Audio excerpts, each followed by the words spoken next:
Welcome back to my channel. आप सभी विद्यार्थियों का स्वागत है। आज हम पढ़ने वाले हैं बच्चों भिन्नों का जोड़, घटाना, गुणा और भाग।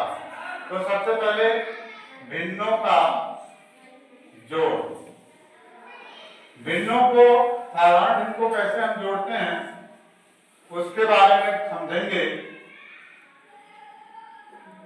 तो सबसे पहले मान लीजिए कि यहाँ कोई भिन्न दिया गया है 3/4 और इसमें जोड़ना है मुझे 1/4। बहुत सिंपल से समझिए, जब हर बराबर होते हैं साधारण भिन्न में तो अंश को जोड़ करके ऊपर लिख दिया जाता है। कैसे हुआ, यहाँ 3 + 1 ये दोनों जुड़ गए और दोनों के बटा जब 4 है, हर समान है तो हर एक ही बार लिखा जाता है, हर एक ही बार लिखा जाता है। और इस प्रकार से ये हो जाएगा 4/4, 3 1 4 और नीचे भी 4, तो 4 से 4 कट जाएगा और यहाँ पर आ जाएगा आपका आंसर 1, क्योंकि 4 एकम 4, तो आंसर आपका 1 आता है। अब आगे बढ़ते हैं। मान लीजिए हर समान नहीं है, तब क्या करना पड़ेगा? तो उसके लिए लासा यानी लघुत्तम समापवर्तक, और उसी को हम अंग्रेजी में कहते हैं एलसीएम। या हारों का हम एलसीएम लेते हैं, और एलसीएम इसीलिए लिया जाता है क्योंकि हर को बराबर करना रहता है। जब तक हर नहीं बराबर होगा, किसी भी साधारण भिन्न में जोड़ हम नहीं कर पाएंगे, ना तो घटाना कर पाएंगे।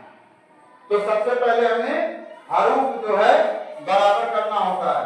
मान लीजिए कि यहाँ पर कोई संख्या है 6/5 और प्लस में यहाँ 3/10 ऐसा दिया गया। तो इसको कैसे जोड़ेंगे?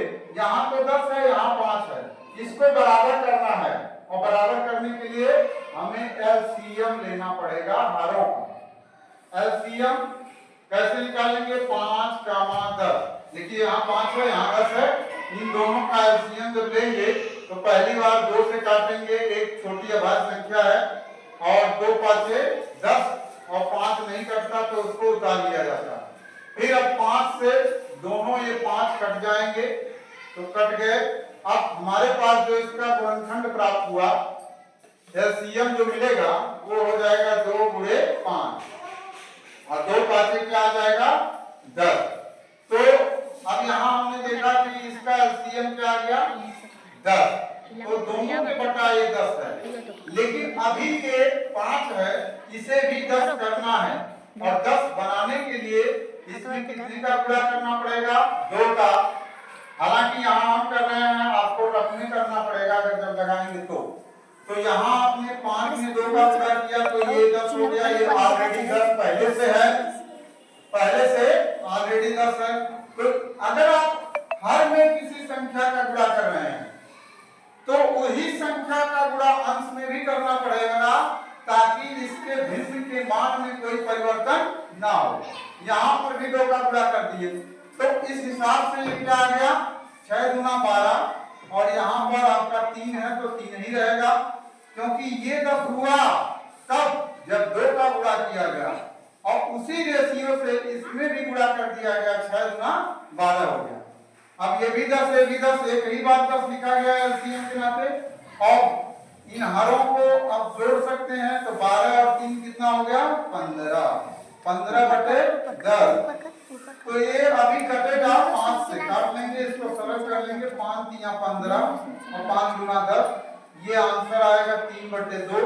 अब हमें बताएंगे कि अगर 3/2 आया है, अंश बड़ा है और हर छोटा है, तो किस प्रकार का फ्रैक्शन हुआ? जी नहीं, इम्प्रॉपर फ्रैक्शन, अनुचित भिन्न हुआ। कभी भी अंश हर से बड़ा नहीं होना चाहिए, नहीं तो ये अनुचित भिन्न हो जाएगा। अब इसको हम मिश्र भिन्न में कन्वर्ट कर लेंगे। कैसे करेंगे? तो यहाँ पर हर से अंश में भाग करेंगे, और 2 से भाग 3 में जब करते हैं तो 2 एकम 2 और यहाँ बचेगा 1। तो जो यहाँ पर आया है ये पूर्णांक संख्या होती है, इसको पहले लिखा जाता है। इसे पहले लिखा जाता है और यहाँ जो शेषफल बचा है रिमाइंडर इसको ऊपर लिखा जाता है और जिससे भाग दिए हैं वो हमेशा नीचे रहेगा क्योंकि ये हर है हमेशा नीचे रहेगा। तो यहाँ पर आपका जो उत्तर आया 1 सही 1/2 यही आपका जोड़ आ गया साधारण।